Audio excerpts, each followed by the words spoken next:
Sono Kiki e vi do il benvenuto sul canale.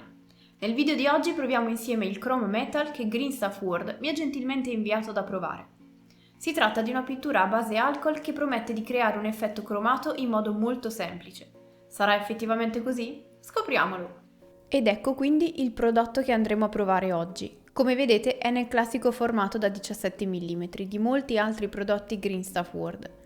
Una cosa importante da ricordare è che a differenza dei normali acrilici è a base alcol, quindi nel momento in cui avremo bisogno di diluirlo o lavare il pennello dopo l'utilizzo, sarà importante farlo con alcol e non con acqua. Proprio per questo motivo io sconsiglio di usarlo sulla superficie della wet palette, preferendo una classica tavolozza o un piattino. Anche se poi basterà usare alcol al posto dell'acqua per pulirlo, io vi consiglio di usare comunque un pennello secondario, magari uno che ha perso un po' la forma. Come si può vedere, l'effetto cromato immediato è evidente, basta dare una singola passata sulla superficie per ottenere un risultato spettacolare. In generale, sconsiglio di ripassare sullo stesso punto mentre il prodotto applicato è ancora bagnato, ma onestamente non mi è mai parso necessario dare due passate, se non per rifinire alcuni punti rimasti scoperti.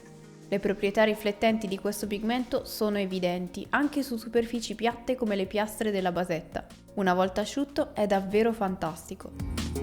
Così al naturale, senza diluizione, secondo me è già perfetto, ma in caso servisse ricordate di usare l'alcol anche perché una minima goccia di acqua fa sì che il prodotto si raggrumi.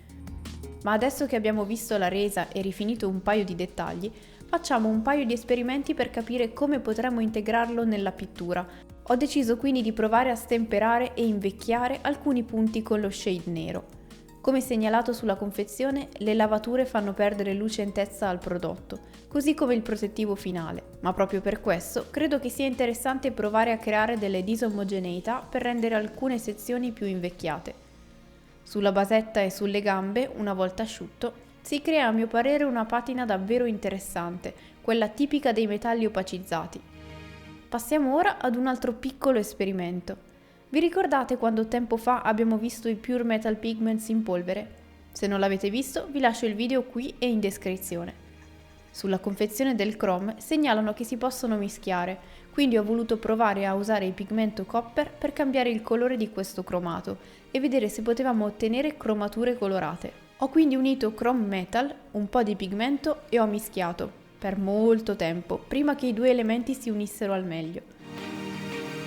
Ho poi notato che il composto era diventato troppo denso e difficile da stendere, quindi ho aggiunto un paio di gocce di alcol etilico denaturato, che ovviamente sono cadute su un residuo di pigmento oro, attivando anche quello, ma poco cambia. Così ho ritrovato il giusto equilibrio tra polvere e liquido e come si può vedere il colore ottenuto sembra davvero luminoso. Ho quindi steso questa nuova versione colorata su un'altra miniatura. Per questo tipo di metalli è indispensabile optare per una base nera, meglio se opaca, così da garantire la migliore aderenza e resa possibile.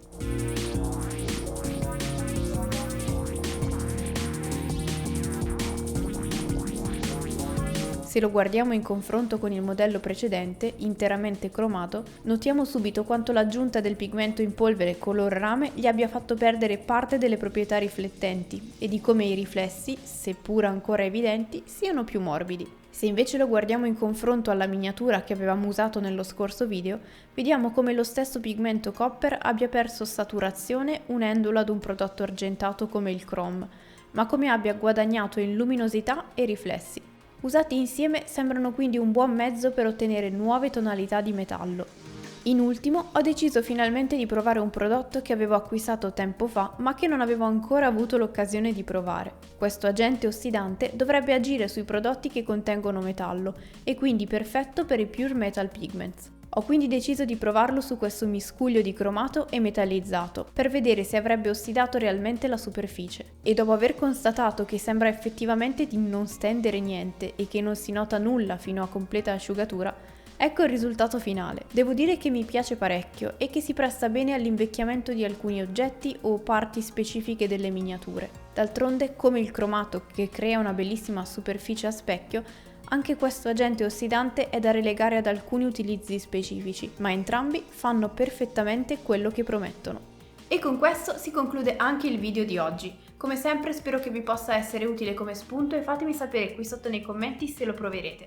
Io vi ringrazio di aver visto il video fino alla fine, vi do appuntamento al prossimo e fino ad allora siate creativi!